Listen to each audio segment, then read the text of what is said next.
নমস্কার প্রিয় বন্ধুরা, আশা রাখবো আপনারা ভালো আছেন।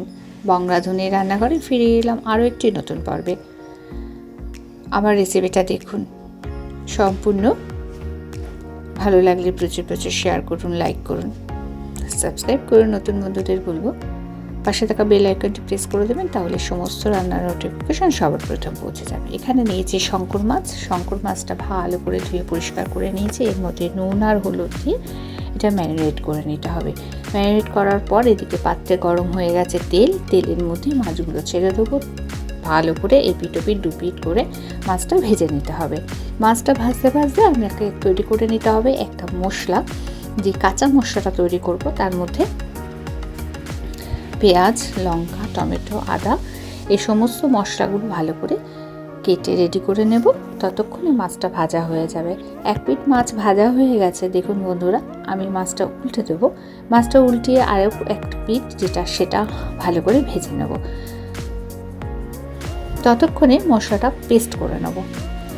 যখন মশলাটা কেটে রেডি করে নিয়েছি, এদিকে একটা পাত্রের মধ্যে দিয়ে দিচ্ছি তেজপাতা, সাদা জিরে, ছোটো এলাচ, লবঙ্গ, দারচিনি, গরম মশলা যেটা, আর কেটে রাখা আলু ভেজে নেব। এই আলুটা ভাজা হতে হতে এই যে সমস্ত কেটে নেওয়া হয়েছে টমেটো, আদা, কাঁচা লঙ্কা, পেঁয়াজ, এই মশলাটা পেস্ট করে নেব। মশলাটা পেস্ট করে নেওয়ার সঙ্গে সঙ্গে এদিকে আলুটা ভাজা হয়ে গেছে। যখন এই আলুটা ভাজা হয়ে যাওয়ার ভাজা আলুটা কড়াইয়ের থেকে তুলে অন্য একটা পাত্রে রেখে দেবো। আর ওই যে ভাজা তেলটা, আলু ভাজার তেলটা, ওই তেলের মধ্যেই এই পেস্ট করা মশলাটা দিয়ে দিতে হবে।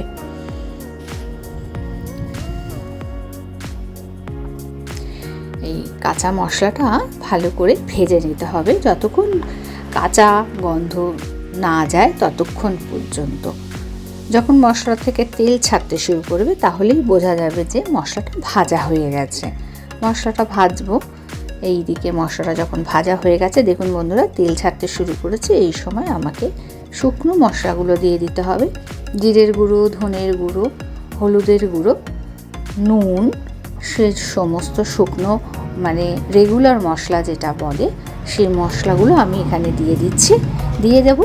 দিয়ে এরপর এই মশলা পাত্র ধোয়া জল দিয়ে ভালো করে মশলাটা ভেজে নিতে হবে। খুবই অল্প তেলে রান্না হয়েছে, কিন্তু মাছ ভাজা তেলটা পাত্রের মধ্যে রয়েছে। আমি একটা যে অন্য পাত্রে যে তেলটা দিয়ে মাছটা রান্না করছি, দেখুন এত সুন্দর হয়েছে। আলুটাও ওই ভাজা তুলে রাখা আলুটা এর মধ্যে এবার দিয়ে দিচ্ছি। দিয়ে দেবো এর মধ্যে ওই মশলা পাত্র ধোয়া জলটা, বাকি যে জলটুকু বাকি ছিল সেটুকু পুরোটাই দিয়ে দিচ্ছি। আর এখানে দিয়ে দিলাম শুকনো লঙ্কার মানে কাশ্মীরি লঙ্কার গুঁড়ো। যখন মাছটা ভালো করে ভেজে তুলে রেখেছিলাম আর এই দিকে মশলাটা ভালো করে ভাজার পরে আলুটা দিয়ে দিয়েছি, আলুটাও সেদ্ধ হয়ে গেছে। সেই সময় ভাজা মাছগুলো মশলাটার মধ্যে দিয়ে দিতে হবে। এই মাছের মধ্যে যাতে ঝোল ঢোকে সেই জন্য ওটাকে ভালো করে নেড়ে চেড়ে এটাকে হতে দিতে হবে সময় 2 মিনিট। এরপর দিয়ে দিতে হচ্ছে গরম মশলার গুঁড়ো। গরম মশলার গুঁড়োটা দিয়ে আরও একটু নাড়িয়ে চাড়িয়ে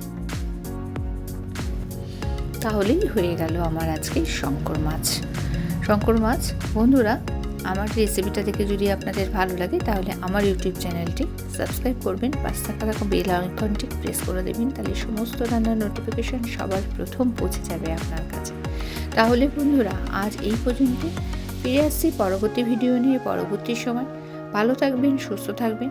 আমার সঙ্গে থাকার জন্য, পুরো ভিডিওটা দেখার জন্য অসংখ্য ধন্যবাদ।